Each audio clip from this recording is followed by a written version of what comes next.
पाटील आज मंत्री छगन भुजबळ हे लातूरच्या दौऱ्यावरती होते. एका कुटुंबियाचं सांत्वन करण्यासाठी ते गेले होते. त्यावेळी त्यांनी असं म्हटलं की आमच्यावर अतिक्रमण करू नका, आरक्षण हिरावून घेऊ नका. आरक्षण वाचविण्यासाठी पुन्हा आता बलिदान देण्याची वेळ आलेली आहे. नाही, तो आरक्षण कोणी हिरावून घेतलं? तो आरक्षणावर अतिक्रमण कोणी केलं? तुला कळतंय का काय बोलते का नाही? त्याच्या ध्यानातच राही ना आता काय ईसर बळ्या झालाय तेव्हा. आता ईसर बळ्या मंत्री नाव द्यायला बरं राहीन त्याला. आता त्याच्या ध्यानात राही ना. आता त्याला चकवा झाल्यासारखं व्हायला लागलं. ते असं त्याच्यावर काही तर 2-4 लिंब फिंब जरी एखादा बाबा भेटत असला तर कुठं बघा म्हणा, लिंबू बिबे फिबे बांधा त्याच्या गळ्यात, मिरच्या काही 5-25 लाल पिवळ्या काळ्या मिरच्या असल्या तर जरा त्याला द्या थोडं काही खायला. असं काही एखादा बाबा असं बघा सापडून आणा. कारण तो आता अंधश्रद्धेचं मोडायला लागला आता तो. कारण ते श्रद्धा काय त्याच्या डोक्यात दिसत नाही आम्हाला. कारण त्याला कोणचं आरक्षण घेतलं आहे, कुठं घेतलं हेच कळा नाही. बोगस खातो तू, अधिकृत आरक्षण खातो तू. ज्याचे 2% लोकसंख्या आहे त्यांना 3.5% आरक्षण, ज्यांची 28% लोकसंख्या आहे त्यांना 14% आरक्षण मंडळनं दिलं. तू खातो 32%. असं देशात आहे का कुणी? बघितलं आहे का? मागच्या भाटिया आयोगानं त्यांची लोकसंख्या 37% दाखवली. मग त्याच्या अर्धे 18 ते 16% आरक्षण दिलं पाहिजे. तरी 32%. हे कोणचं अर्ध होतं? बोगस आरक्षण तू खातो. 16% आरक्षण आमचं, बोगस तू खातो. 50%च्या वर 2% आरक्षण गेलं आहे, बोगस आरक्षण तू खातो. आणि आम्हाला सांगतो आमचंच आरक्षण आत्तापर्यंत खाल्लं, आता ते आम्ही वापस घेतो आहे. हे दुःख नाही त्याला. त्यामुळं गोरगरीब ओबीसीने समजून घेणं गरजेचं आहे. तुमच्या आरक्षणाला धक्का लागत नाही. तुमची आणि आमची सगळ्याची संख्या मिळून तेवढं आरक्षण आहे. आत्तापर्यंत तुम्हाला ते जास्त होतं. फक्त आता हे गैरसमज पसरतोय गोरगरीब ओबीसीत आणि मराठ्यात. गरीब ओबीसींनी समजून घ्या, तुमच्या आरक्षणाला धक्का लागत नाही. आमच्या नोंदी आहेत आणि त्या नोंदीसह आम्ही आरक्षणात आहेत 32%. ओबीसीतून आरक्षण मागताय, मग 10% एससीबीसीचं आणि 10% ईडब्ल्यूचं आरक्षण रद्द करायचं का, असं ते विचारताय. मग आता तू इतके दिवस खातो होता ते रद्द करतो का? तू बी खात होता. आता तुम्ही सदन झालात त्याच्यातून. प्रति 10 वर्षाला सर्वे करायचा आहे. केला आहे का 1967 पासून आत्तापर्यंत 10 वर्षाला सर्वे? ज्या प्रगत जाती झाल्या त्या बाहेर काढल्या का? निघणं बाहेर. मग तो आता प्रगत झाला ना, किती वर्ष खातो? 40-50 वर्ष झालं आरक्षण खाणं सुरू आहे. जरा बाहेर निघायचं बघ ना, येऊ दे दुसऱ्याला मधी. म्हणजे तू सुपीक झाला तरी तुला त्याच गाडीत बसायचं. तू पडीक पाळलेला असला तरी तुला तिथंच बसायचं. आणि आता बागायतदार झाला तरी पण तुला तिथंच बसायचं. तो आणखीन पोटच भरा ना, तुला बाकीच्याच कळा ना. तो मायक्रो ओबीसी सगळा भिकाला लावला ना, आरक्षण खाऊन खाऊन सगळ्याचं. तो एकट्यानेच वाढलं सगळं. भारतीय तो एकट्यानेच ओबीसी खाली खाल्ल्या.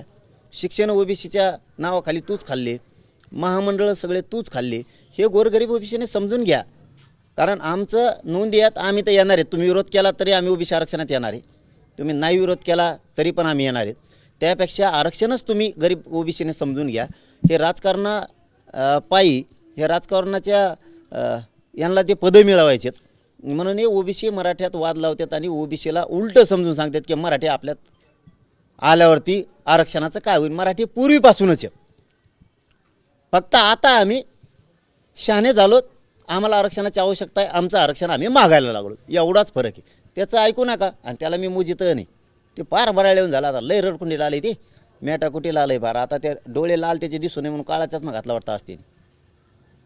मागच्या वर्षी अख्खं बीड जरांगीच्या कार्यकर्त्यांनी जाळलं असं ते म्हणतात. आणि यावर्षी मुंबईमध्ये काय येऊन काय केलं, हैदराबाद घातला. त्या दबावाखाली हा जी आर काढला. आणि हा जो जी आर काढला तो ओबीसींच्या मुळावरचा आहे असं आमचं मत आहे, ते सांगतात. आयला अक्कल वाटा दिवशी कुठं गेलं तर काय होय. तिच्या आईला कसं काय झालं त्या टायमाला, कसं काय विसरले. थोडी त्याला अक्कल दिली असती तर बरं झालं असतं. इतकं फालतू विचाराचा माणूस असं आम्हाला कवाच वाटलं नाही. त्याला धिंगाणा म्हणतात का मुंबईत? पोरं गेले, एक महाराष्ट्राची संस्कृती दाखवली. एक मुंबईला जिवंत करण्याचं काम, विचारानं जिवंत करण्याचं काम गरिबाच्या पोरांनी केलं. ग्रामीण महाराष्ट्रातले पोरं गेले. खरं मालक हे आहेत मुंबईचे, बाकीचे पाहुणे आहेत तिथं आलेले. त्यांना दाखवलं. त्याला गोंधळ म्हणतो का? याला जर परंपरा आपली संस्कृती कळत नाही धर्माची, ते आपले खेळ येतं. उद्या त्याला एखाद्या बाकीच्या जातीचे लोक खेळ खेळते त्यांना असंच म्हणणार का? आता तसंच म्हणणार का? तो यार काही संस्कार आहेत का नाही? हे महाराष्ट्रात शोभतच नाही गाड्या. हे तिकडं ते नेपाळच्या त्याच्यात लोकात शोभत आहे. तिकडं नेऊन सोडून दिलं पाहिजे. जाणार नागालँड फॅगालँड नाहीत का तिकडं? हे लंड ते लंड बरेच आहेत ना, इंग्लंड आमके तमके, त्याच्यात सोडून द्यायला पाहिजे. हे जाणार इकडं ठेवायलाच नाही पाहिजे. हे तिकडच्याच एखाद्याच्यात हाकून द्यायला गी. ओबीसी महामंडळाला 5 कोटी निधी आणि त्यांच्या महामंडळाला 650 ते 700 कोटी निधी, हा कुठला नाही असा सवाल त्यांनी विचारला. तुला आत्तापर्यंत म्हणलो का मी महाज्योतीला इतके दिवस पैसे हजारो कोटी रुपये आले सारखेच आत्ता आमची 2-3 वर्षाची तुम्हाला हजारो कोटी रुपये मिळाले तेव्हा म्हणलो का आम्ही. म्हणूनच तो उघडा पडला मराठ्यासमोर ओबीसी समोर सुद्धा तो उघडा पडला. आम्हाला सारथीला आमच्या पोराला आत्ता शिक मिळायला लागली तर तो ते काढायला लागला. मग ओबीसीचे गरीब लोक म्हणतात शहाणे काही का म्हणा ते नेते 2-4 पण गरीबचे ओबीसी म्हणतात आपल्याला बी हजारो कोटी रुपये दिला नाही इथून मागं. मराठी कुठं म्हणले महाज्योतीला कमवून दिले म्हणून त्यांना दिलेले का काढायचे. याला ना बरोबरी करायची सवय लागली, याला रडून खायची सवय लागली. मर्दानगी याच्या अंगात लढायची नाही आहे, आंदोलन करून मिळवायची याच्यात धमक नाही, पक्ष मोडून मिळवायचं, ओबीसीचा गैरफायदा घेऊन मिळवायची याला सवय लागलेली. त्याने मागतच केलं ती येडावाकडा JR-94ला काढायला लावला. तिकडची शिवसेना मोडली, इकडं राष्ट्रवादीत आला, राष्ट्रवादी मोडली, आता त्या दुसऱ्या राष्ट्रवादीत आला, आता ही राष्ट्रवादी मोडून आता पुन्हा भाजप मोडून काढीन सगळं. फक्त पदं मिळवायचं काम करतो ह्यो. याने कोणचंच काम सोयीनं केलेलं नाही, त्याला ते दबावापोटी आयतं होतं आहे. इथं मराठ्यांनी मर्दानगीसारखं लढून मिळवलं आहे. तुझ्यासारख्या आयत्या पिठावर योगाने वडीत आम्ही. आमचं आरक्षण खातोचे खातो 16%, परत 2% वरचं खातो आणि आम्हाला ज्ञान शिकवतो होय तू. आता ते त्याच्या मुळावर बसायला लागलं हे सगळं. मग आता सत्य पचत नाही तर रडायला लागलं. कणत आता दाटूमुठी असं व्हायला लागलं ओबीसीचं, तसं व्हायला लागलं ओबीसीचं काही व्हायला नाही लागलं. आमच्या सहित ओबीसीची संख्या ती